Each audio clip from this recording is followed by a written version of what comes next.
We real estate disruptors.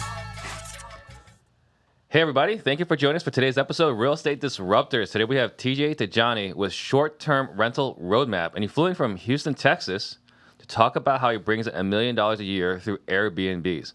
If this is your first time tuning in, I'm Steve Trang, sales trainer, and we help hundreds of people every single month buy more houses at deeper margins, and I'm on a mission to create 100 millionaires.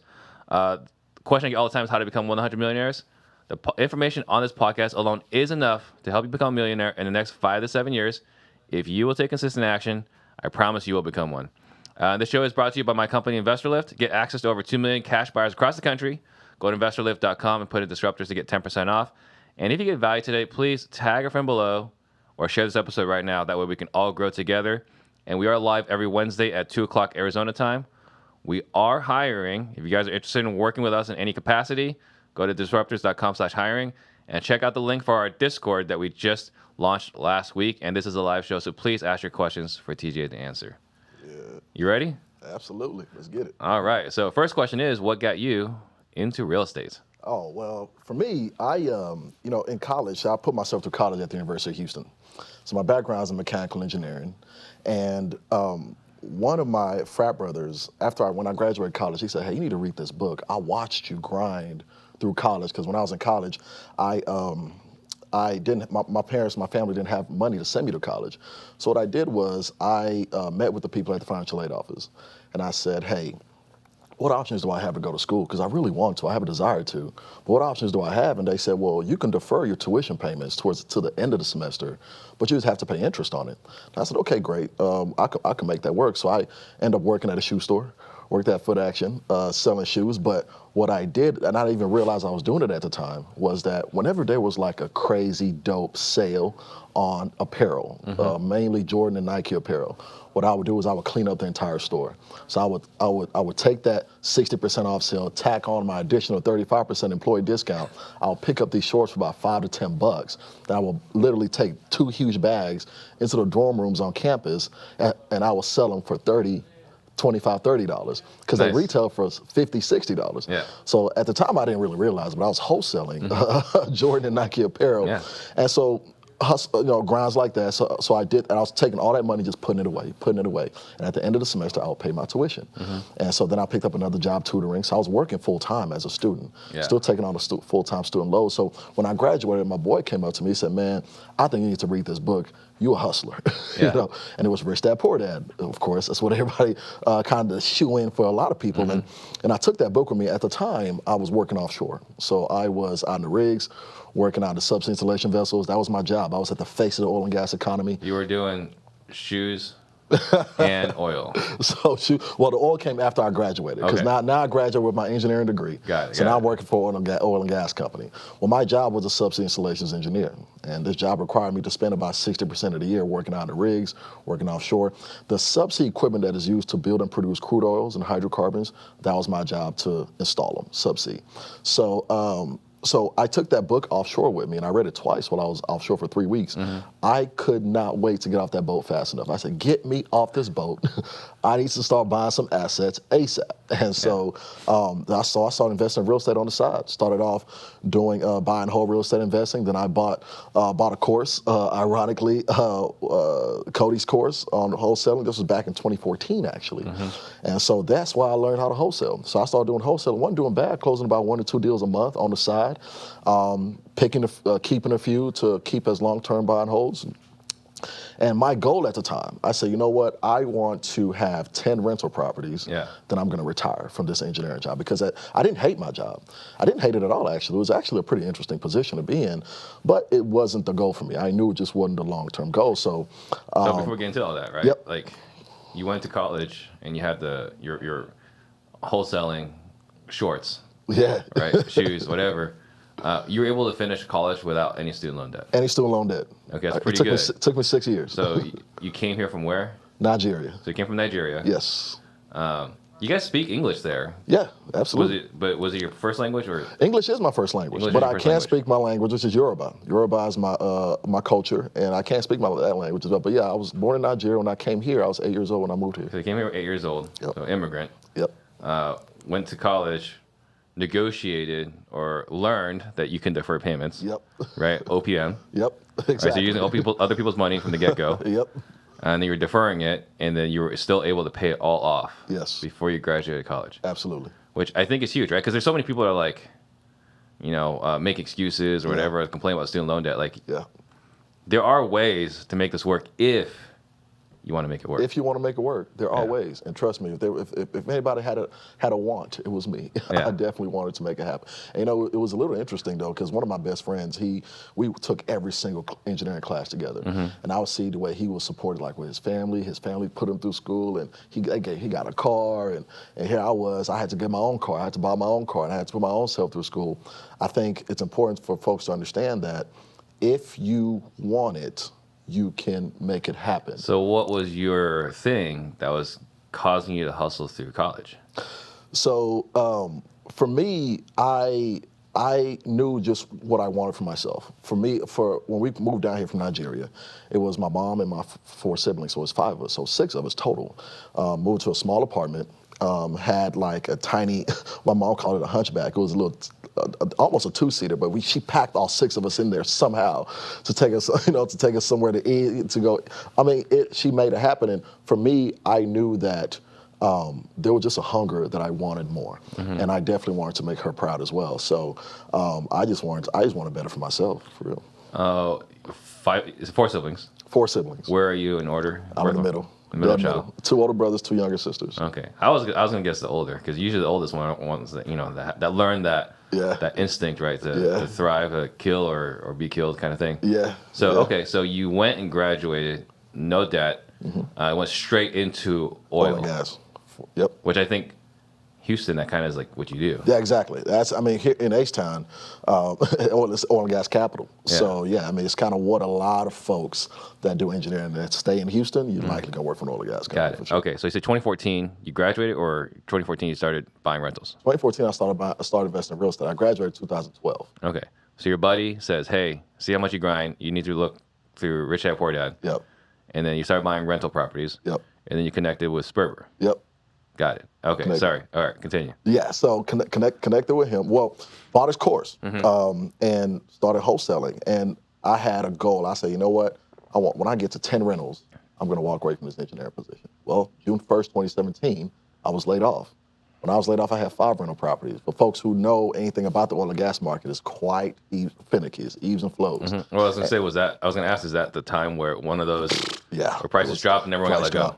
Exactly. So when the price of when you consider the fact that when the price of oil is $100 a barrel, everybody's eating, everybody's happy. Yeah. When it drops to $42 a barrel, but considering that it costs $46 a barrel to build and produce crude oils and hydrocarbons, nobody's drilling. So when nobody's drilling, the major operators are not drilling, like Exxon and BP and Shell. And that means like us supporting service companies like our company, we don't have any work. So the day I was laid off, they laid off about over 70 people just that day. And they were already laying off a lot of people. Were you excited to get laid off, or were you sad that you got laid off? Man, I was indifferent because I didn't feel like I was ready. But a part of me was excited because that was always the plan.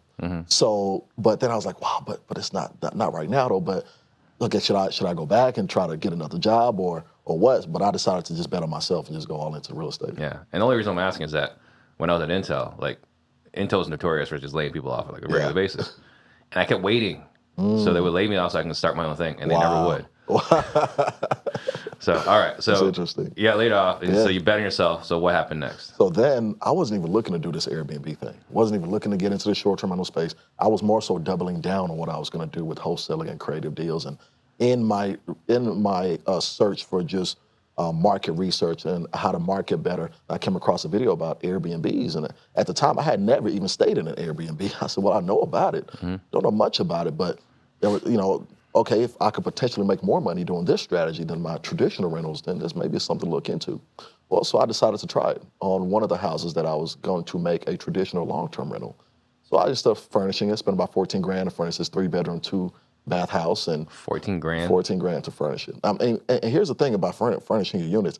The big stuff is usually not the most expensive thing, like the couches and the beds. You would think that's the most expensive thing, but it's really the stuff that's supporting stuff that adds up, the linens, the linens, the sheets, all the decor that you need, all that stuff. So, and I never forget, I remember I walked in the house one day, it was just boxes everywhere, putting furniture together. I'm up 3, 4 o'clock in the morning, sometimes all night, assembling furniture. And I felt like I was at my wit's end. I said, man, maybe I bit off more than I can chew here. Assembling your own furniture, were you buying these things from IKEA? Some I bought from IKEA, but I started working with a local furniture company, local to my marketplace, and I started buying furniture from them. Got it. Yep. But you have to put those things together. I had to put them together. And I never forget when I listed that property. When I first listed the property, I just listed it and I said, and I went home and I started watching the movie. Planet of the Apes, I started watching the movie. I put my phone down. I didn't know what the heck was going to happen. The moment, literally within the hours, somebody just inquired. It wasn't even a booking. They just had a question about one of the rooms. I don't remember what the question was. And I was so excited. I said, yes, please, it's ready. Book it. It's perfect. The property's beautiful. Go ahead and book it. And I'm not booking it. But the next day, I had 2 bookings that came in overnight. And when I woke up and I did the math and I ran the numbers, I said, well, even at 50% occupancy, even if I'm only booked half the month, and at the rate that I was charging, because I was charging well below market at the time. And I said, even with those numbers, I'm still looking to, at minimum, 2x what I would bring in with a traditional long-term. Yeah. And so it was that's what made it a no-brainer for me. So at this time, you had 5. I had 5 houses. And you converted one of them to the Airbnb? This was house number 6 I was converting to I was going to make a short-term rental. Got it. Okay. So in this meantime, I just want to take a few steps back here. You acquired 5 properties, and you were saying you were wholesaling at the time? Yes, I was wholesaling at the time, and this is while I was an engineer. Well, that's what I was going to go into. Right? Because going back to the excuses people make, right? I can't do this because I'm working. Right? I'm too tired. I don't have time. So how did you make it work where you were working on an oil rig? I don't know what the internet situation is like on those horrible. But you were still able to still do deals. So let's talk about how you're able to make that happen. Man, you know, sometimes on the rig too, they have like, depending on the rig, you can have your laptop be a cell phone, right? Where you have a little headpiece and all that. And depending on the signal, you can make calls. So I would hope, I said, man, I hope this vessel has good internet. I hope this vessel has a system that I need. Some don't. Some just have like a payphone. Like there'll literally be a line. If you want to call home, you have to stand in line to make the call. So I'll stand in line like I want to call home, but no, I'm calling sellers to see if I can lock up their property. So I was working offshore, still working on my real estate business while I was offshore. But I never forget, there was a time, I came home from the office one day. My ex-girlfriend at the time said, she was like, man, you just got home. You're still working. I went to my home office. I'm on calls. I'm making calls. He said, you still working? I said, well, how dare me? I said, woe to me. Like, how dare me literally I'm making millions of dollars for this company. Like, yeah, I'm a lead. I'm running these projects. Like, I cannot not work on something for myself. Like, I have to work on something for myself. And so yeah, I mean, for me, it came at a sacrifice for sure. But I think for folks who need to understand is that you don't have to have all the pieces to the puzzle. You don't have to know every single thing. Just know enough. Just know enough to get going. Yeah, but you weren't getting ready to get ready. No, exactly. No, I wasn't getting ready to get ready. Yeah. Exactly. All right.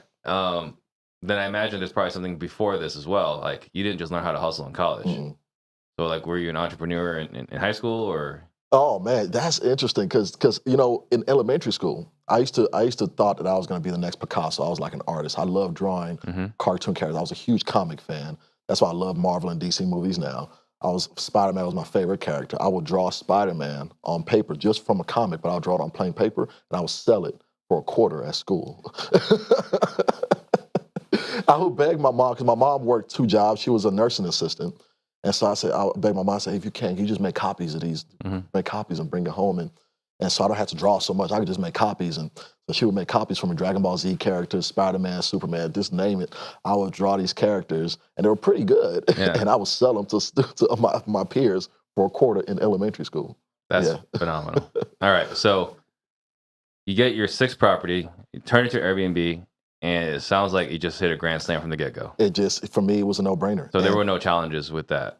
Oh, there were challenges. All right, let's talk about the challenges. Because someone might hear it is like, oh man, I can make $1 million a year doing Airbnb. Yeah. Let's go. Like, what are the challenges? My God. So I think what people need to understand about this strategy, and especially if your mindset is to actually grow something like this to where you can make 7 figures in this strategy, understand that the value is not in Airbnb.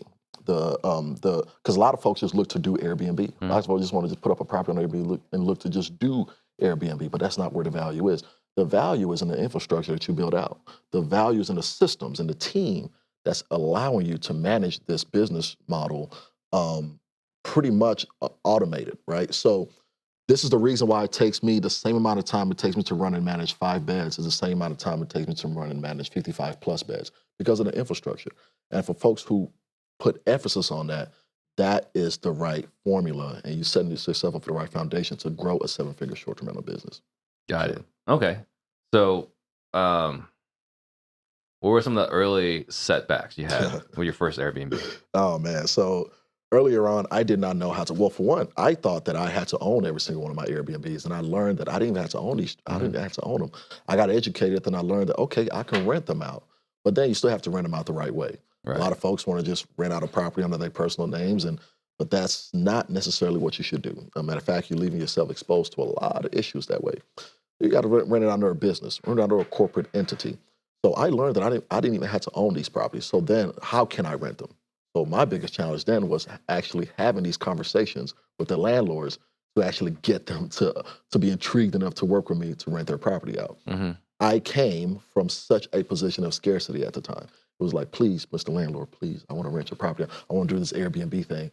And there was a time I had somebody, this lady, she literally laughed, like she laughed me out. I was sitting in her office. It was a nice condo community. I said, hey, so I'm just gonna rent this one of your condos. I want to do this Airbnb thing. She said, oh my, I don't know if I can cuss, but she cussed. she said, oh my.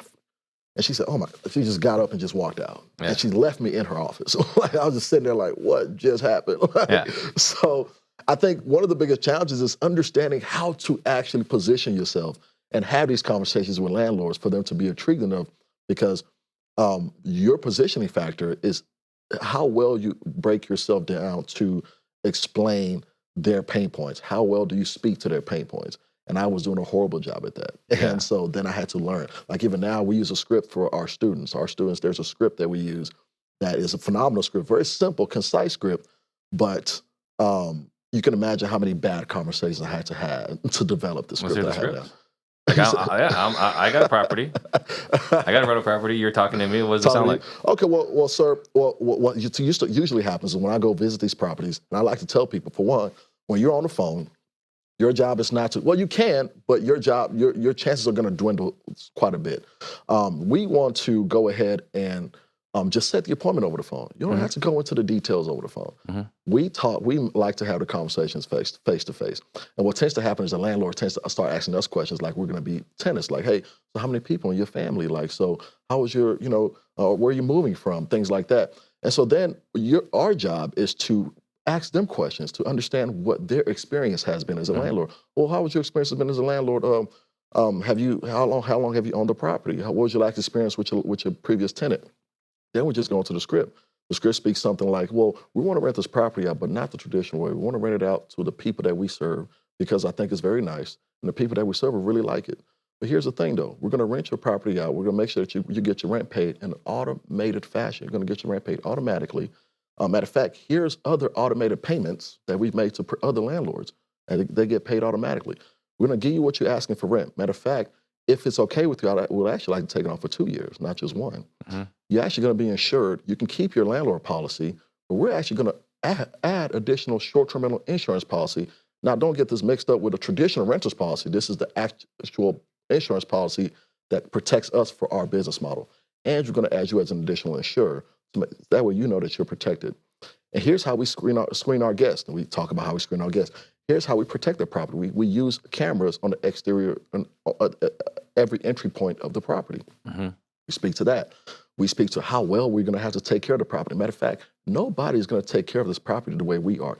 Every time, it has to show for every single person that comes in here.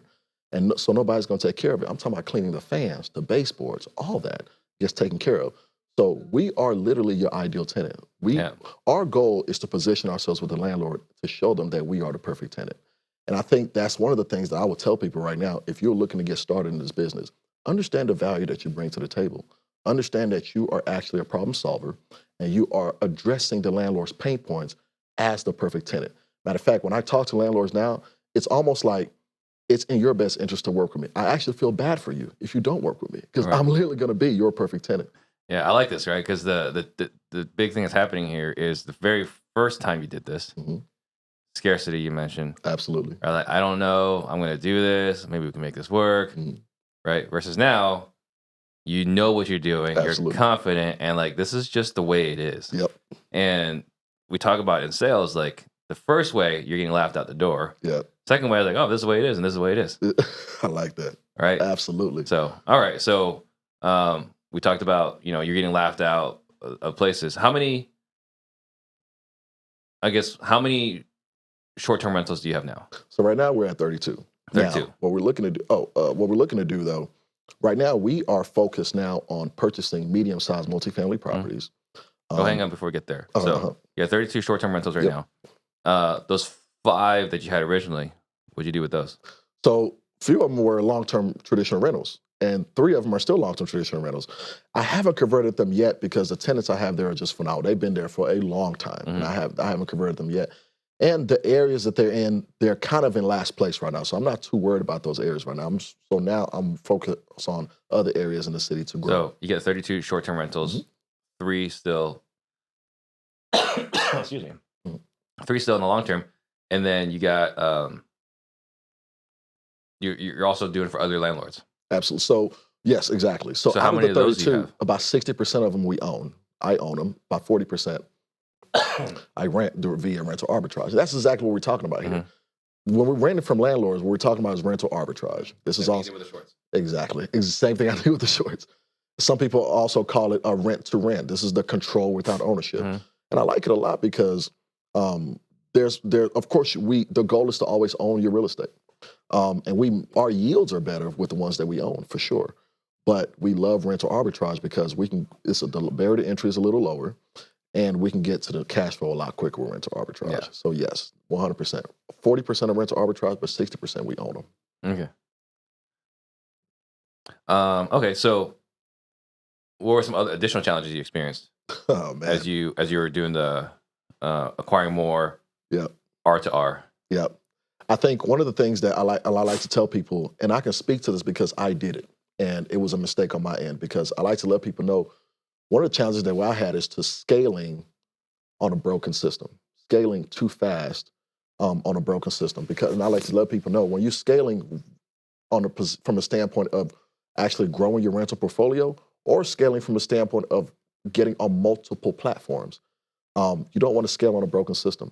I let people know that, yeah, I'm not the Airbnb guy. I mean, I'm the Airbnb guy, whatever, but that's not the business I'm in, right? We're in the short-term rental space. But I say all that, but I also say start with Airbnb. Yeah. They are still the most turnkey platform that's out there. Start there. They get a ton of traffic. When you start there, make sure that your systems are down packed with just Airbnb. Get your systems tight. Get your team in place. Get your structure, your technology partners, your field partners.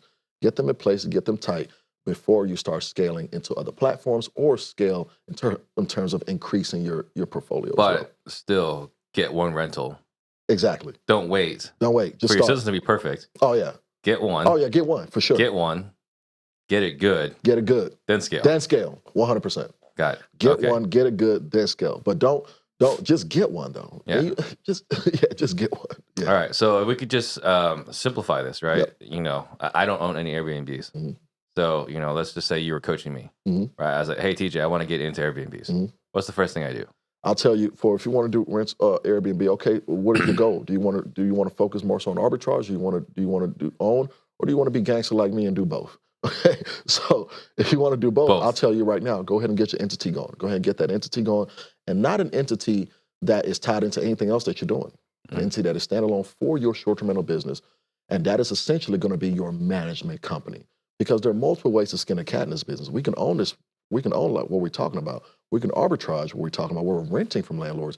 The third strategy is actually co-hosting. This means that you're managing it for another host, somebody who's already hosted.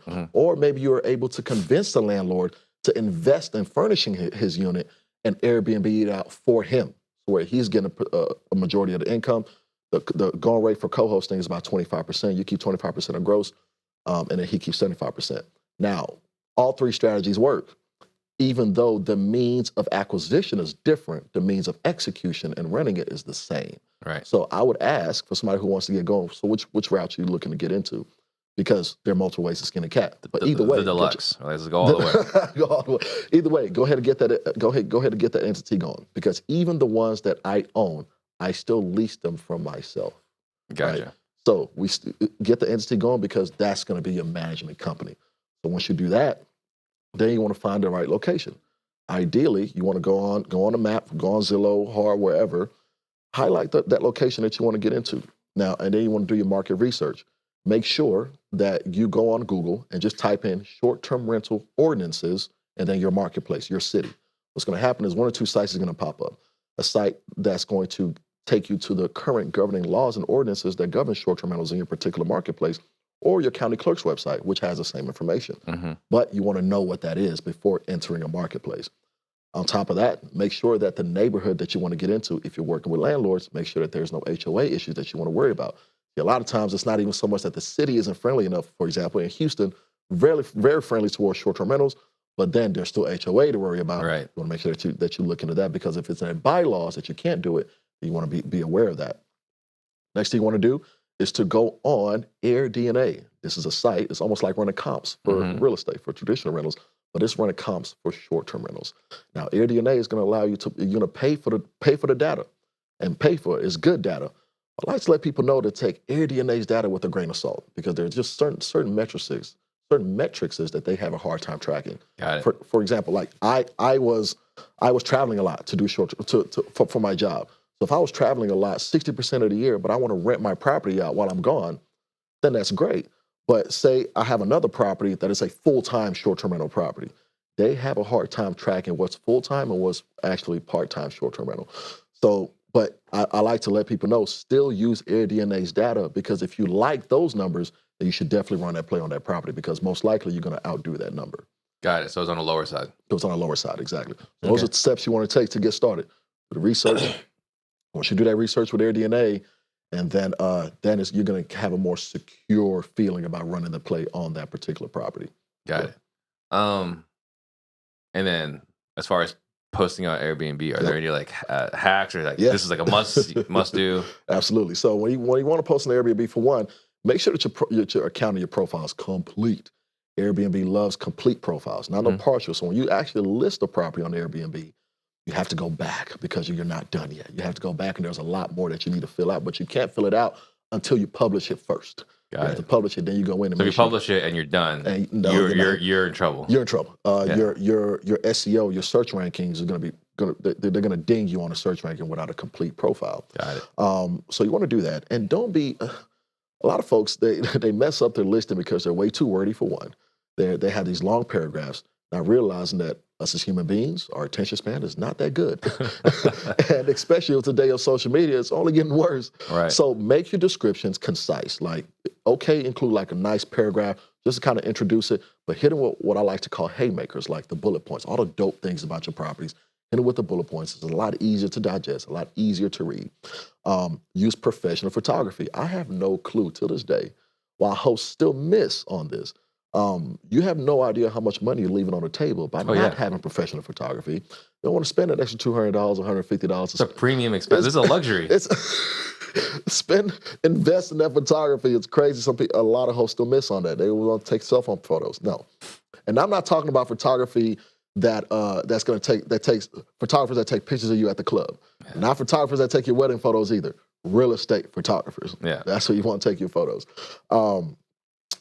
So definitely that. If you have the bandwidth to theme your units, hit it with a nice theme, because themes stand out. Mm-hmm. Now, do you have to theme your units to be profitable in this business? Absolutely not. Right. But themes are a good idea. It gives you a nice way to stand out. I remember I did a theme on one of my duplexes. I made the bottom unit a straight Marvel theme. Like, I did this dope wallpaper. I had the arcades in there and everything. And the upstairs unit did a DC thing, right? So, and people were like, man, but if you do a theme, but what if people that don't like it, they're not going to want to book with you? I said, okay, but you're forgetting the people that actually do like it. People that will pay more for it. They'll pay more for it. Exactly. Yeah. They're going to double down on it. Yeah. And I'm telling you that those units are going bonkers because of the theme. Yeah. Simply because of the theme. And so And so, yes, I would definitely say that when it comes to listing your units. Also, your calendar is very important. One of the things that's very important with your listing on Airbnb, especially, is your pricing and your calendar. Airbnb incentivizes you for being an attentive host. And when you're an attentive host, one, that your prices change consistently, and also one that you just check your calendar. Just for going on your phone, just checking your calendar, Airbnb likes that. Like they like that. They give you points. In their for that. algorithm, like this is a good host. Yeah, this is a good host, right? But your pricing has to, don't have a fixed pricing. Yeah. Don't have stagnant pricing. You want your pricing to be fluctuating. You want fluctuating prices. This is why we use dynamic pricing tools, like, for one, Price Labs is a good one. Wheelhouse is another good one.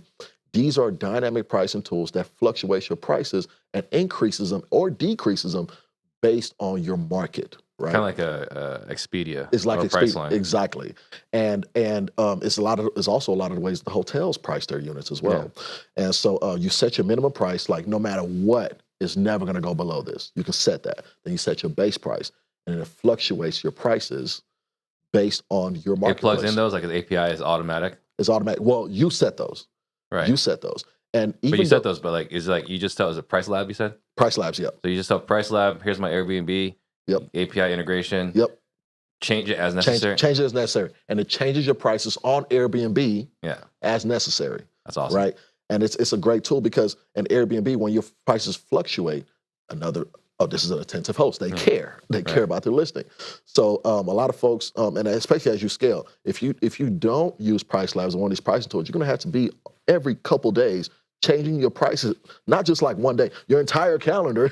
So yes, again, that can be systematized. That can be automated. That's crazy. 100%. So I was sharing with you before we started that, I was doing VRBOs back in 2010. Yeah. Right. And in 2010, this was me and my buddies. I wasn't involved in it. Like, we had a partnership. Like, they were doing all the work. I was on the weekly calls, like, getting updates or whatever. Back then, right, we have a VRBO, and we would have to call the maid. Right. She would drive down from Flagstaff to Munns Park and clean it. And then she would drive back, and then she would just shoot us a text message that it's done. Right. But there were times where we wouldn't get a text message. Wow. And someone's coming in. Yep. Now, you say that things have changed in the last 12 years. Absolutely. So tell me about that. That's an interesting process that was going on back then. But yes, things have changed. Things have changed. We are managing that process. And one of the beautiful ththings about Airbnb, period, or the strategy, it was birthed in the age of technology. And technology makes this business a lot easier for us. Just in that exact example that you just stated, for us, we use a cleaning management tool. There's two that's probably the top two best, Properly and Turnover B&B. What it does is you can manage the entire cleaning process on that platform. As soon as the cleaning process starts, the cleaners go in there, boom, we get a notification on our phone, the cleaning has started. As soon as the cleaning is over, we get a notification on our phone, boom, the cleaning is over with pictures of the job done. It's a little bit different. Right? A little bit different. A little bit different than back then. And both platforms now, cleaners in your marketplace can subscribe to these platforms. And this is another way that you can actually find cleaners local to your marketplace. Yeah. You could put your property out and put your job out there in the platform, and the cleaners will literally be fighting for your job. Yeah. And you pick one, you have your checklist, they clean it. If you like them, keep them on the team. That's another way to find cleaners as well. So one thing that I got friends, right? We're entrepreneurs. Yep. We can't focus. We're always trying to do different things. We're always trying to add more to our plate. Yep. Right. So I have friends that I got my Airbnbs, but they take the most time. Yep. Right. So I tell them then why are you doing Airbnbs? So my question for you, it seems like once your Airbnb is running, it's just, it's not autopilot, but it's less time involvement. But to get your first Airbnb up is a time investment. Yeah, there is. So can you talk about how much time is invested and what you've done to reduce that time to get up and running? Absolutely. So now understand, especially in the beginning part of this, you're going to wear a few hats. And that's okay. It's okay to, and as you scale, you're going to outsource and do that. And it's okay to be a technician in your business, but essentially transition to be the entrepreneur, more so to where you're the puppet master, make sure that your team is set up for success. But you're going to wear a few hats in the beginning. There are two things that you can do at the very beginning, even with one listing, to save you like 70% of your time right away. Automate your pricing, which you can use Price Labs or Wheelhouse. We talked about that earlier. Secondly, the most like time intensive thing is constantly communicating with the guest, constantly being on the phone, answering questions, responding back to booking requests and things like that. You can automate that process as well. There's a software called, well, they used to be called SmartBnB. Now they're Hospitable. And so now, I mean, you can literally use them, set it all up on a platform. Again, it's work up front, but it's the time saver on the back end that makes it beautiful. So you can literally set up all your responses, and as soon as somebody sends a booking, as soon as a booking comes in, boom, you automatically confirm the booking. You confirm it with them, the dates, the time. You're using the bots to exactly optimize. The challenges that I've heard is like the furnishing. Yeah, the furnishing. Right, like they're driving across town to buy this thing from this store. Yeah. This thing from that store. Yeah. And it's like a nightmare, especially if they're trying to have color matching and not quite theming, but but some synchrony, like so where things are matching, everything flows, right? So yeah, the furnishing aspect, that is definitely going to take time, and it will take time in the beginning as you scale, it'll be a lot easier. Now, design aspect. Now, if you love designing, do that. If that's your jam, do that. I designed my first 10 units. I didn't do a bad job, but that's not where my time is the most valuable. But I didn't do bad. But setting up your units can definitely be very time consuming. I'll tell you what we do now to save time. By the way, if you want to design, if you don't want to design your units, maybe you're not that good at it, but you don't want to spend the extra money to actually pay a whole person to do a turnkey setup for you, because that's the most time-saving thing that you can do. Just hand somebody the keys and let them do their thing. Right? And will that cost you the most money? Yes, it will. But that'll be the most efficient way to go about it. Exactly. And we know there's a money and time trade-off with a lot of things that we do. You can kind of meet into the middle, though, at the same time. So one of the things that we do, like if we get all the big stuff. It's almost like you have a jar and you get like the big rocks and then get the smaller rocks and then you fill it up with the sand to get everything filled up. So we get all the big stuff first. Your couches and your beds and your mattresses. Now, the company that we get them from, we hire a company to deliver them. When they deliver it, they set it up. They set up the big stuff. Are you not installing them anymore? No, I'm not setting I'm not doing it. My days is putting beds together and done. I'm gonna tell you that. So this is what we do now. And we have that company set it up. Then we get all the supporting cast, all the supporting furniture, your end tables, your coffee tables, your dining tables, your bar stools, all that stuff. Your art too, all the art. We get all that sent to the property, which people ask me all the time, where do you shop at? Everywhere. Amazon, Overstock, Walmart, everywhere. We shop everywhere. Etsy, everywhere. So we get all the support and stuff in it. And then we hire somebody to come put it all together.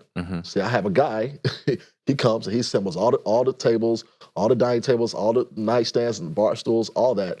And he puts up all the art, and he is excellent. Man, if he got the laser, he lines it up, make sure it's perfect. Like, he is way better at setting up than I am. So he's a 10. So I like to hire him to go ahead and do that. Then you have all the supportive stuff like your coffee maker and your shampoos and your sheets and all that to make all the beds. We get all that stuff sent. A lot of time, Amazon. All that stuff sent to the property. Then we train somebody. The person that I trained is somebody who used to clean for me. So she still cleans for me, but now she does this too. So she'll come in, unbox everything. She knows exactly how I like it set up, and she sets everything up. So now that's kind of meeting in the middle. You know what I mean? But it's still a pretty efficient way to get your property furnished. One thing you want to talk about was what operators should be focused on right now. So things that folks should be focused on right now. I like to let people know that at this day and time, in 2022, this year that we're in, the short-term rental strategy has changed. It was birthed over 10 years ago, and times have changed. And with that, I am gearing my students to change their mindset in the way that they look at Airbnb. Not looking at Airbnb as where they're going to get their bookings. Yes, you will get your bookings from there. But more so looking at it as a lead source, meaning every single person that books with you and every person that comes with them. So this is pretty much every person that steps foot in your property. They need to be in your own database. Right now, what we should be focused on is building our own database of people that we can retarget to book with us directly. Now we have our own direct booking site. That way we are now, yes, we're still going to get bookings from Airbnb, But now Airbnb is not just for bookings, but more so a lead source as well. So where you're growing your own list and getting your own people to book with you directly. Now, this is the difference between just doing Airbnb and having a long-term, sustainable, short-term rental business that's going to be here for you with the. I like that. I mean, it's kind of like when you get the Uber. You're like, Absolutely. hey, here's my card. Exactly. Call me. Exactly. So should you poach people from Airbnb, as in like if they inquire or want to book, say no, don't even book it here, just book direct. No, don't do that. No, you'll get canceled. You'll get canceled. Yeah. They'll cancel you quickly. Yeah. But if they come through the platform, it don't matter if it's Airbnb, Booking.com, VRBO. If they come through the platform, host them through the platform. Now, it is your job to have a system in place to where you are collecting their information after their stay. And now you're able to retarget them after their stay to book with you direct next time they want to stay with you, stay in your marketplace, and encourage them to share your website to other people. Yeah. Consistency with it, you will find that a lot of your bookings are going to start coming in direct, not just from Airbnb. And now you have, that's a business That's going to genius. stay. What CRM are you using for that? What is the CRM? What tool are you using to? So there's a few. Okay, so you can use channel managers that also have direct booking websites on them. And a channel manager is very important because this is the way that you can be on multiple platforms but still be on one calendar. So if somebody books on Airbnb, it needs to be blocked off on Booking.com and VRBO and your direct booking site if you have one. But if they book it on your direct booking site, it needs to be blocked off on those dates and be blocked off on all the other platforms. So channel managers that we like are Logify. We like Your Porter, which has now been purchased by Guesty, which Guesty is the biggest one out there. Guesty, Your Porter, Tokeet's another good one. There's a few. Hostaway. But they all have their own personality. They all have different features. It's important to just do your research and figure out which one works best for you and your business model and just run with that one. But most of them have their own direct booking site that you can actually have on there as well. So it'll sync all your calendars, including your direct booking site calendars, to make sure you're not having any double bookings. And now you have it on direct booking site. Yeah, that's awesome. How much are you saving with a direct booking site? So most folks, when they book on Airbnb, they have to pay 13 to 14% fees. Most guests. So that's actually, so when we get a guest in our database, they stay with us. The first email that goes out to them say, hey, thank you so much for booking with us. Thanks so much for staying with us and booking through Airbnb, staying with us. Next time, book direct with us and save on Airbnb. Save the 14% Airbnb fees. And here's an additional 15% off for your next stay with us. So they save money on that. So they're definitely incentivized from a guest perspective to book with you direct for sure. Gotcha. All right. And, I think one thing that comes up is a question I heard before is when you're doing the co-host, right? Not the arbitrage, but the co-host. How is your behavior different than a property manager, right? Where you have to be licensed. Yeah. So that's so good. So it's different in the sense that we are more so managing. It's like you're not managing the property yourself. You're managing the experience that the guest has, right? So when it comes to that, and it's interesting because a lot of folks be like, man, how come you can do this? You don't need a property management license. Like, you don't even need that. No, you don't actually. Matter of fact, I went to University of Houston, graduated from there. At the University of Houston, there's a hotel and hospitality school, like one of the very few in the state of Texas. Yeah. But you can actually get a degree in hospitality. You don't need a degree in hospitality to do this business. This is definitely a hospitality-based business, though. This is real estate, but it's hospitality as well. Yeah. And I think that's where the management kind of changes. On a traditional property manager is more so managing that building. But on this side, we're managing the experience that the guest has more so than anything. We're managing it on the hospitality side. Have you gotten like dragged in front of the board and then you explain this to them and they're like, oh, okay, you're right? I haven't had to. Okay. I haven't had to. Nope. All right. I'm just curious. All right, guys, we're going to start answering your questions. But before we do that, guys, if you need help in your business, schedule a call with someone on my team, send us a message on Instagram, and we'll see if there's something that we can help you with your business specifically. So on YouTube, Hum Will Be Me, did you have to obtain a short-term rental permit before you could do the Airbnb method? That's a good question. And to answer that, it depends on your marketplace.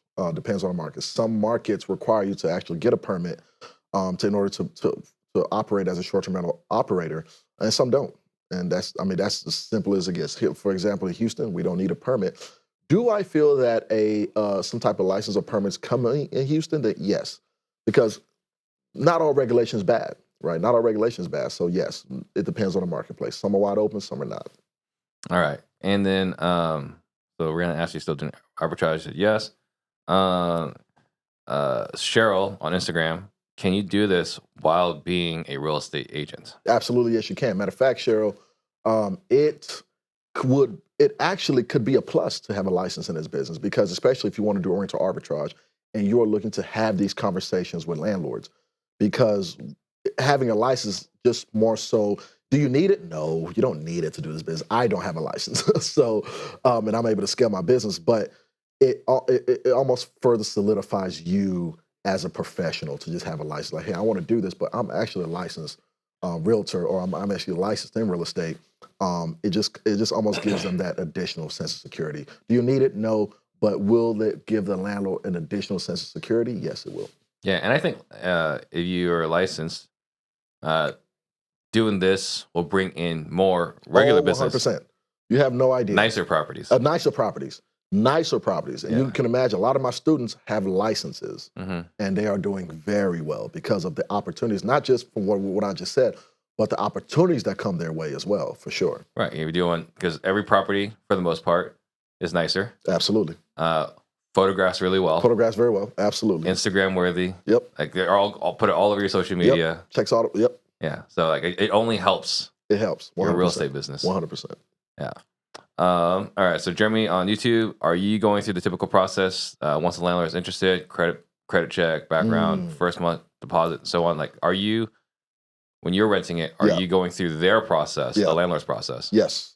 So when I'm renting it, understand we're renting it with the full intentions, with them being well aware of what we're doing with the property. A lot of times we rent it, all the time we rent it on our business. A lot of times they still want to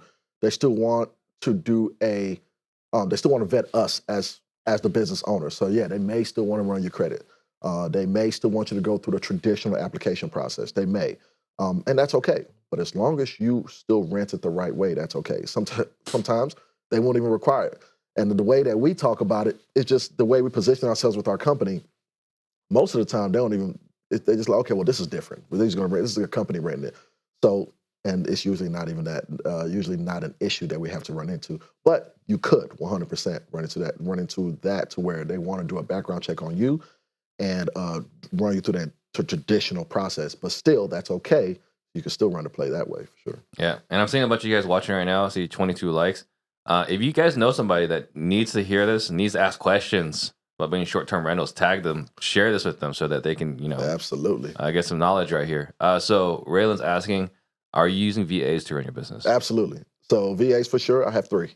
Three VAs. Yep. Okay. I'll tell you my org chart, my pecking order. It's like, of course, it's me. I have an executive VA, and then there are two VAs under her, and then it's two cleaning teams, one maintenance guy who's on retainer, and then all the technology that we use. That's it. It's really simple. Yeah, it's not hard. Liz, we like to be as lean as possible. Gotcha. Who's marketing to the landlords to pick up more rental arbitrage? So who's marketing to them? I mean, you are as the owner. So what we do is we go out and we go online and we look for properties that are on rent for traditional leases, and those are the ones that we go after. But are you doing it, or do you have some other team? Oh yeah, okay. So now I have somebody else that looks at it for me. But yeah, I was doing that for sure until I scaled, and now I have a VA that's. Are the VAs are the ones that are identifying those for you? Or? Yes, they're identifying for me. Yep, absolutely. Gotcha. Cool. Absolutely. And then Corey on YouTube, do you have experience, or what are your thoughts on this model in Miami? Miami is a good market. They do have some rules, but if you can navigate them, which you can. Just understand what the rules are, and which you can definitely navigate the rules. If you can get in Miami, it definitely will be a good market for sure. Yeah, I mean, it just seems like this would be a great thing to do. Oh yeah, if you can. Yeah, if you can, for sure. Yeah. For sure. Drewy on YouTube, do you have any units outside of Texas?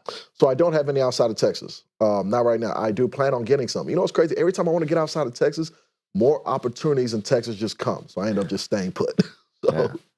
Hey, there's nothing wrong with that, right? I mean, if people are coming to you, keep Just keep leveraging it. Absolutely.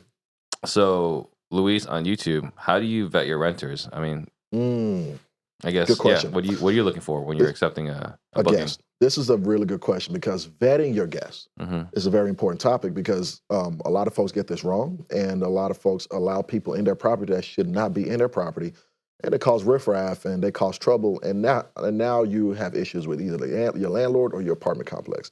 For one thing, we ask very qualifying questions. Well, I'll even take a step back before that. We don't have instant. See, one of the things that Airbnb does, they incentivize you for having instant booking on, for people being able to book with you instantly. We don't put that on for our bigger units. Our bigger units because they are more prone to, they are bigger targets, essentially, for the riffraff and the parties. For the parties, yeah. For the parties, exactly. So, but we don't have it on. So when people, you have to request to book and we have to approve your reservation. Once you send a request to book, we're asking all the qualifying questions. And I'll tell you a couple of them right now. Why are you here? Like, they have to tell you a reason. Matter of fact, it's the booking call, like the call to action before you book is to tell us why you're booking with us. So they have to tell us why. They have to tell us why they're booking with us. They have to let us know, will there be any additional visitors outside of the people on the reservation? It's very important. I'm not saying that will there be any other people staying low. Will there be any visitors outside of the people on the reservation? Have you read the house rules, and can you please confirm that you agree with the house rules, right? These are things that you want. These are qualified. You want to make sure you ask these questions. Another thing that we don't do, you have to have a really good reason to be a local folk, to be local and want to book with us. You have to have a really good reason. Now, Houston's massive, and everything's inside the city, though, like the Med Center, downtown, Midtown. So sometimes a lot of folks that live in the suburbs, they may want to just be closer to town because they may have a family member that's in a medical center that's going through something, and they want to be closer to town, or maybe they want to be in town for the weekend because they have something going on downtown. You have to have a really good reason. And we ask, but we literally, like, most of the people that want to book with us, if they're local, we don't accept them. Got it. You got to look into that.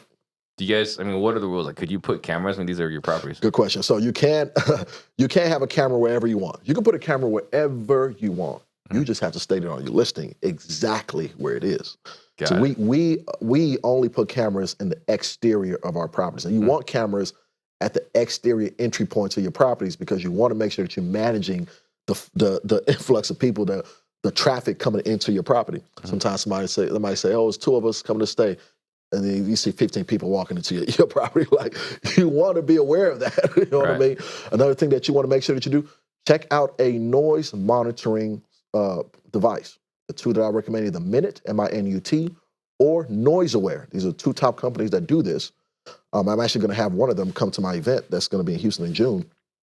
But this is a device that you put at your property, and you set the noise level, right? And as soon as the noise level in the property goes above that normal kind of talking noise level, you get alerted to your phone and say, hey, it's a party level noise going on right here at the property. This gives you a chance to make sure you get ahead of it, or at least get to it, address it as fast as possible. So make sure that you have noise monitoring system at your properties.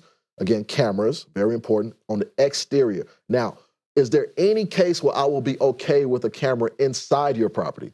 Again, I don't recommend putting any cameras inside your Airbnbs. I don't recommend doing it. But if you want to do it, but just state it on your listing exactly where it is. Because if you don't, then you get in a lot of trouble.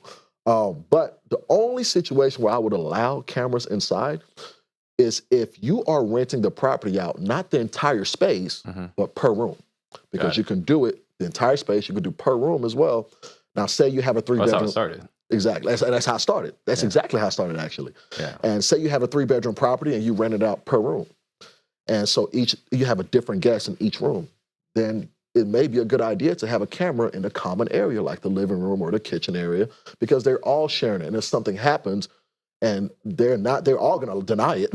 Something breaks or something, they're all going to deny it. So that way you have actual footage of what actually took place. I had a friend, I want to say she had like a thermal sensor. Right. She can track how many bodies are in the house. Yes. Right. That's out there too. Yeah. You can definitely get one of those too. We like the noise monitoring though. No, the noise monitoring, that's pretty smart. So what's some powerful word you use, spell out in your agreement, to protect yourself? Do you have anything like any strong wording in your thing? In the agreements that we have with the landlords, or the house rules. Mhm. Oh my gosh, our house rules your house rules should be very stern. It should almost make you sound a little mean. Like it should be like very stern to where as they read it, they're like, okay, yeah, they're not playing. Like That's how I feel when I read those things. You feel exactly. And I was like, do I want to stay here? Exactly. Like it should make them feel a little bit uncomfortable. Like, but if they're still gonna stay there, but it's gonna kind of resonate to them. Like, okay, they're for real. Like, let me not. But I mean, we have all kind of stuff in our house rules. I mean, of course, the no smoking, none of that. One of the things that you want to include is the fines. Put the fines on, like, if they break it, put the fine on it. Let them see that dollar amount if they break it. Do that. And, you know, it's funny. I used to say no smoking is a $500 fine. That was what I used to put on there. Mm-hmm. And so people would just get in there and be like, I'll pay the $500. Let's just smoke. Yeah. Yeah. So sometimes your fine has to be, now it's $2,000. Yeah. Now it's painful. Now it's painful. You know what I'm saying? Now it's painful. You know what I mean? Yeah. So yes, you want to be stern with your house rules and include dollar amounts too. And also, like, when people make sure that you hold them accountable for the traffic. If they say it's 3 people staying, and it turns out it's 10 people in that property, you want to have that in your house rule. Say, hey, any additional person outside of stated on the reservation, it's $35 per person per night, or 30. Like, make it like, or $50. Like, make it, put that dollar amount there, and yeah, definitely do that as well for your house rules. Yeah. And then Howard, they just formed a partnership with investors in Texas to find French properties, and manage the Airbnbs. Any advice for them? So they just started a partnership with investors in Texas. Okay, and to manage. So I'm assuming. So what he's saying is he's going to co-host, he's going to manage their short-term rentals for them. Excellent. Good stuff. I mean, you know, again, the same systems, the same infrastructure that you need to, whether you're co-hosting, whether you're arbitraging it, is the exact same. Just make sure that you are very, very transparent with your landlords. Like, you know, just make sure that that you're doing the things that you say you're going to do. Some folks have landlords that want to be very, very, very involved with, like, they want to see who all is in there all the time. They want to see the numbers coming in and be like, nah, let us do our thing, right? Let us do our thing. But yes, I mean, good stuff. Congratulations on that. Definitely run it up. I'm not sure what market you're in, but definitely just do right by the landlords and watch what happens. Because a lot of times we whether we co-hosting, whether we're arbitraging, when we do right by these landlords, they always bring us more opportunities. So definitely do that. Right. And then Kai on YouTube wants to know, what do you do when you hit a mental roadblock or bump in your business? Oh man. For one, I would say I always adjust my mindset of gratitude, right? The mindset of gratitude, instead of like, man, this is freaking difficult, I got to deal with this. It's more so like, all right, I get to deal with this. You know what I mean? Mm-hmm. I get to solve this problem, even though it's painful, but I get to do it.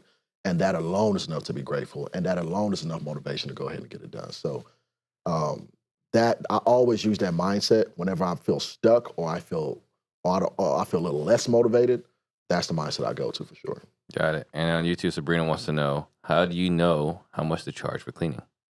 Good question. So you want to look at what other kind of comparable properties are charging for cleaning. Look at what other comparables are charged for cleaning in your area. Also look at what you're paying for cleaning, right? Look at what you're paying, because we always tend to either be right there or above. Like, we're never below whatever we charge our cleaning. So we're right there, whatever we charge our cleaning, or above. And so look at what your cleaners are charging you, but also cross-reference that with what properties similar to yours are charging for cleaning, and come up with a number in between there. Gotcha. And John Clash wants to know, when purchasing short-term rentals, how much equity are you trying to get? Oh, good question. See, I purchase my short-term rentals with other people's money. I love using the BRRRR strategy. I love 70% LTV. I like to capture 30% equity, even after the refinance. I like to buy them still with the 1% rule, but still running it as a short-term rental. Now, I think that's very important to understand. because we all understand that in real estate, it doesn't matter what exit you do, whether you do Airbnb, whether you do buy and hold, whether you wholesale, whether you fix and flips, you make your money when you buy it. You got to buy it right on the front end. So even for folks that want to buy their short-term rentals, if they say that, oh, I want to buy this property to make it an Airbnb, cool. But will it cash flow with a traditional tenant? Will it make money? If all else fails, you put a regular tenant in it, will it still cash flow? And if it will not, then you bought it wrong. Yeah. It still should cash flow with a traditional tenant because guess what? You don't know what could happen in that marketplace. Mm-hmm. You don't know what kind of HOA or deed restriction might come in that neighborhood to municipalities, like ordinances in your city can come up. Like you never know what could happen to where you might need to make a pivot. That's why you want to make sure that you buy that property right. If it will only cash flow as an Airbnb, you didn't buy it right. Yeah, one of the things I always think is kind of funny, like back in the day, you got someone that buys it wrong. It's like, oh, I decided to keep it as a rental. Right? Yeah. Like that's kind of like back in the day. That's how you knew you bought it wrong. Yeah. Right. Now it's like first is like, well, this could be a rental, and then it's well, this might do well as an Airbnb, or now this might do well as a group home. Yep. Right. If that's the only way it works, you didn't buy it right. Exactly. Yeah. I agree 100%. 100%. So Lotto on YouTube, what advice would you have for someone looking to start an Airbnb property management company? I would say, one of my biggest, and it's a similar question that was asked to me about how if I was to start over, what would I do, or would I have done anything different? But I had already spoke to this earlier. The one thing I would do differently is change my mindset and understand the value that I bring to these landlords, and understand that in the position that I'm in order to grow my management company, I am literally being the perfect tenant for these landlords. And coming from a place of confidence is going to make all the difference. I wish I had that mentality going into it. I have more units than I have now. But don't be scared. Don't come from a place of scarcity. Come from a place of value, understanding the value that you bring to the landlords. That's going to change the game for you for sure. And then Jeremy wants to know, are you targeting FSBOs at all for short-term rentals? That is interesting. I actually haven't targeted a FSBO for a short-term rental before. We usually just target properties that, if we purchase them, then we take them down distressed and we rehab them and turn them into short-term rentals. Or these are properties that are for rent that we are looking to work with a landlord and that are for rent, and we just rent them out that way. So I haven't targeted FSBO yet, but that's actually interesting. That's a good one. And Corey G wants to know, what's the craziest thing that's ever happened to you as a host? I would say when the feds kicked in one of my doors. So this was a direct booking actually. I had a direct booking of a guy. He booked with us out of California, and it wasn't him. It was one of his friends. And so apparently that person was wanted. I don't know what for. So what they did was they sent a fake package to the door to get somebody to open it just to get some visibility of who's inside. So it turns out the dude that they were looking for opens the door. And so he just takes the package, he closes the door. Literally 3 minutes later, they kick the door down and arrest him. So note to self, if you're wanted, if you want to, don't open the door. Don't open the door.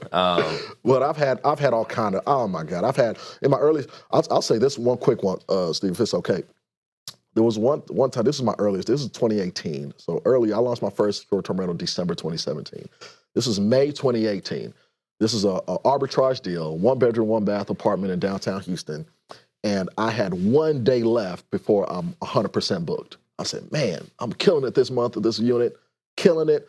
1 day left and somebody sent a request and to book it. Said, hey, I'm just coming in from Galveston. I just need a place to stay for the night. I said, man, okay, bet. My mind automatically, I want to get 100% occupancy. I want to be able to brag. I'm 100% occupied. So I said, okay, yeah, cool. So I let him stay. He comes in. Now, this apartment community, the first thing that happens, I get a call from the security guard. He said, yo, TJ, I'm not sure what the heck is going on, but there's a lot of riffraff going on at your unit. So I'm saying, what? What are you talking about? So I look at the camera. I look at the camera on my phone, and I see that it's just pitch black.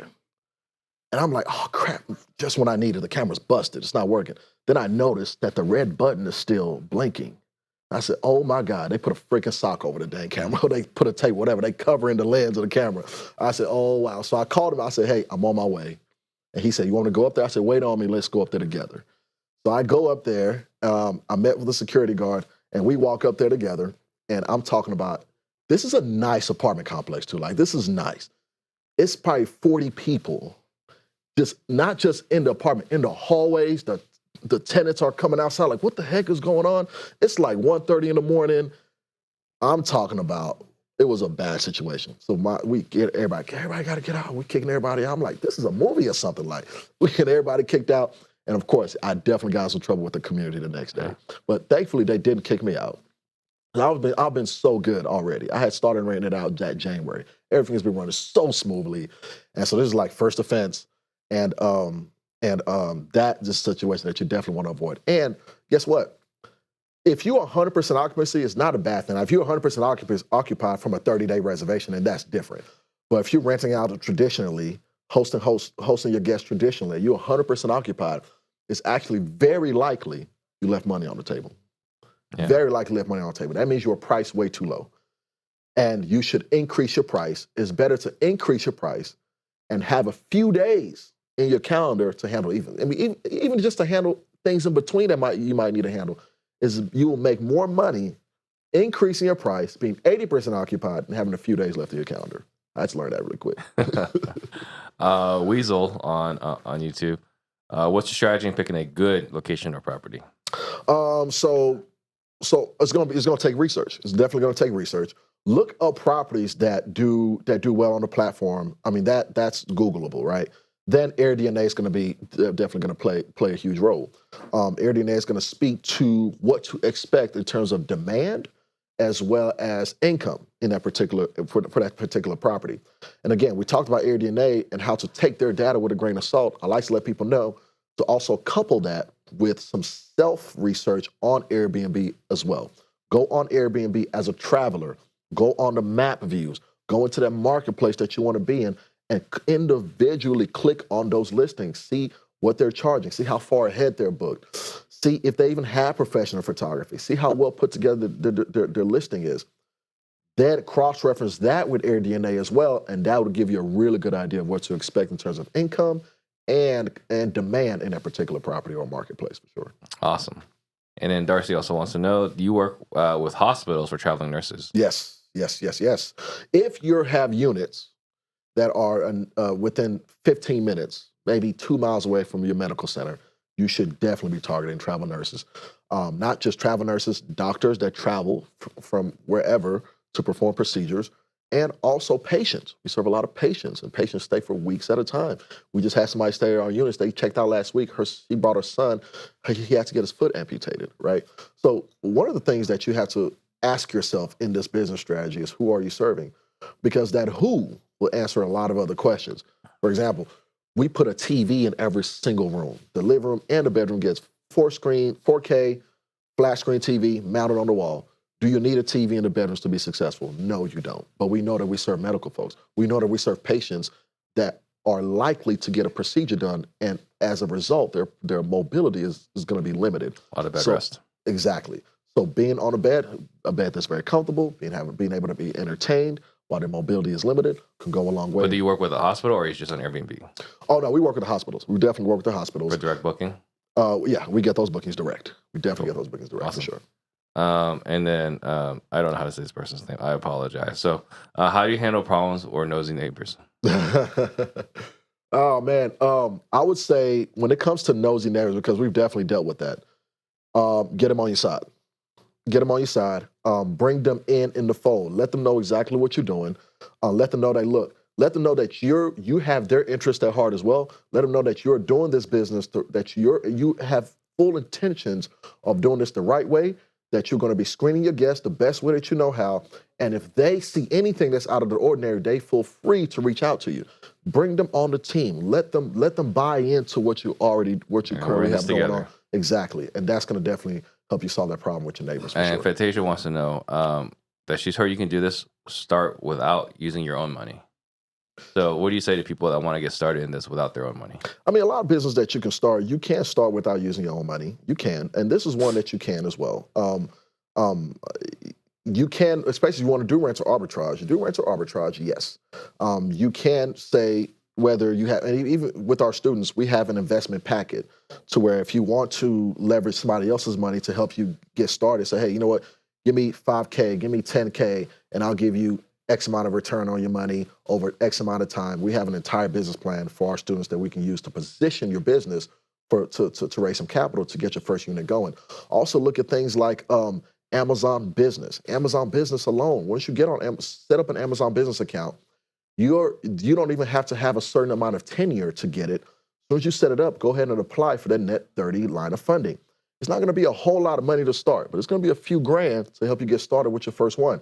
Understand, that's a net 30 account, so you want to make sure that you pay it back within 30 days. Another way that you can get some capital, PayPal Business.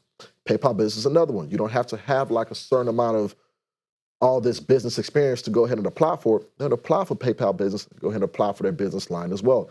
Again, it's not going to be that much to start you off with. Once you take that money, you spend it, and you pay it back, of course, they're going to increase your line. Those two right there, just getting started, get you started with your first listing. Particular net 30 accounts you recommend? Outside, I mean, I would start with those two for sure, and I would say probably with the local banks that we have, we love the net 30 accounts with BBVA that we use. I've never heard of a net 30 account. You've never heard of a net 30 account? No. Oh, for real? This is pretty much like a business account. It's a business line, but they want you to pay back in 30 days. That's essentially like an Amex card. Yeah, it's like an Amex card, exactly. All right. What are some protections besides insurance you have in place for your direct bookings?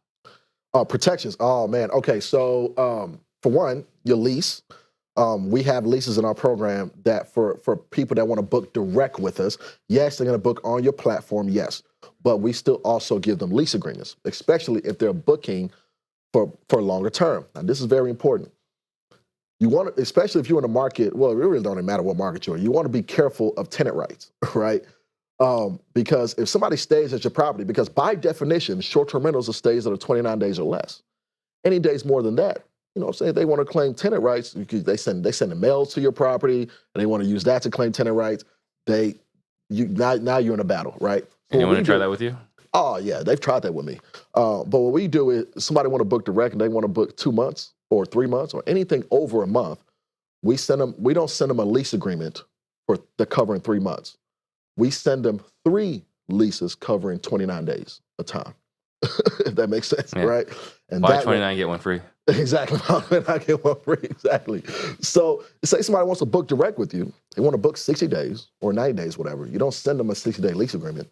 Send them 2 29 or 30-day lease agreements, 2 of those. That way you'll be able to avoid that. Another thing to look out for, like when you're on an Airbnb, of course, somebody damages one of your stuff, you can file a claim for it and Airbnb will pay you out. Now, this is different from like a huge liability issue, like the kitchen caught on fire or somebody wants to sue you. That's what the protection, the proper short-term rental insurance is for, which you want to write this company down. If you hear me, Proper Insurance. They're the #1 insurance provider for short-term rental properties, whether you own it or you rent it.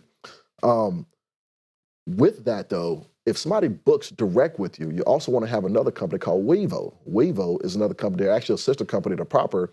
This protects you for like your tables. If somebody breaks your couch, you can file the claim and they'll get you paid out rather quickly. So that's another way to make sure that you're protected. And we use that even with our direct booking guests as well. So protecting yourself with the lease agreements for sure, and make sure that you have the right insurance on what people book with you direct is going to go a long way. Cool. And, you know, we touched on this a little bit earlier, but what keeps you going? What is your why? Man, my why is my family, my mom. You know, retiring her has always been a goal. And so, you know, just being able to be, because at the end of the day, my goal is to help as many people as possible.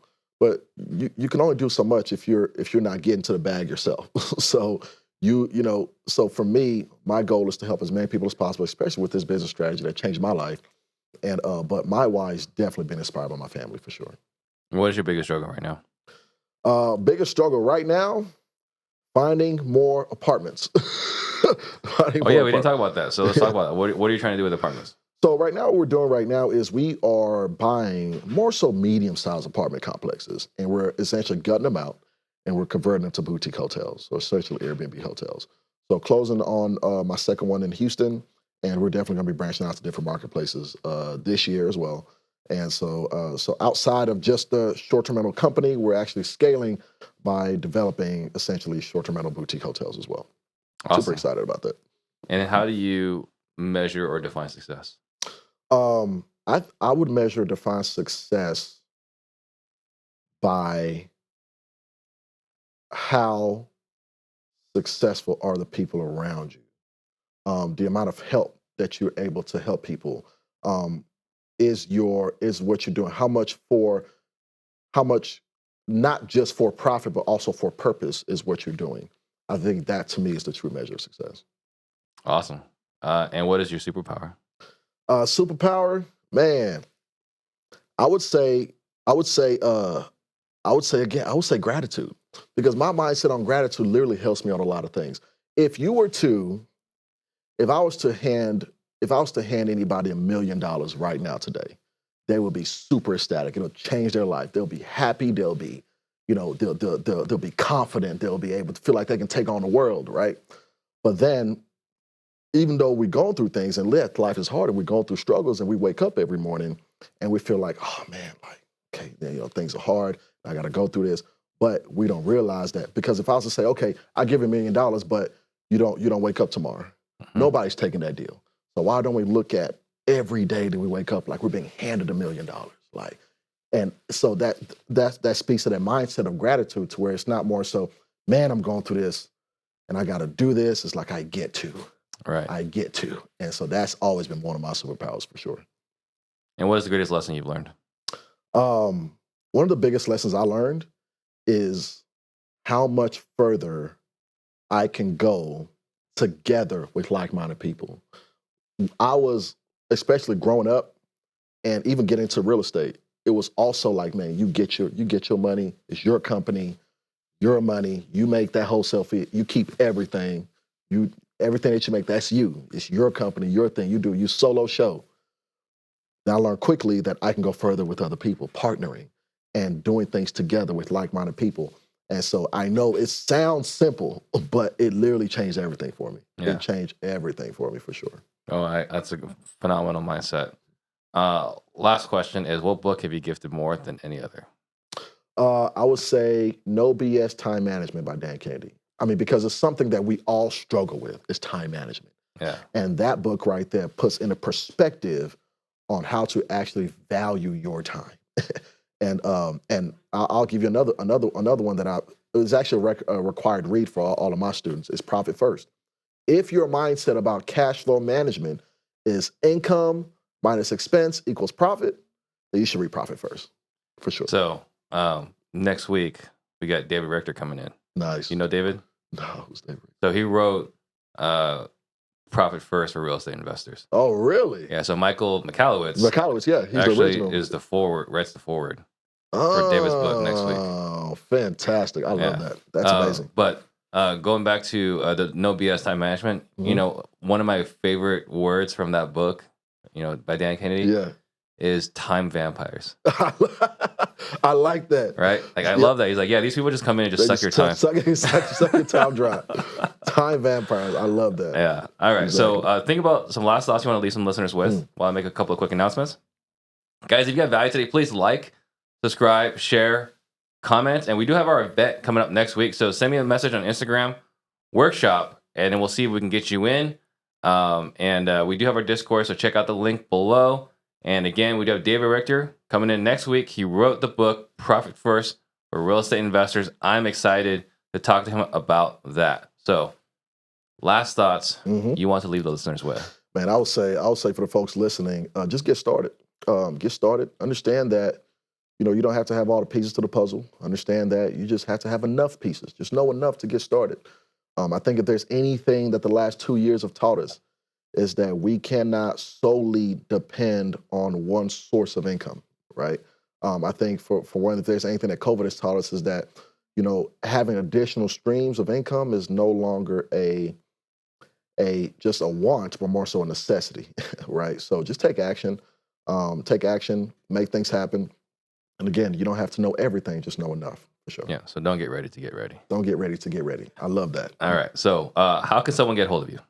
Definitely tap on me on IG heavy, TJ Tijani, that's at TJ Tijani.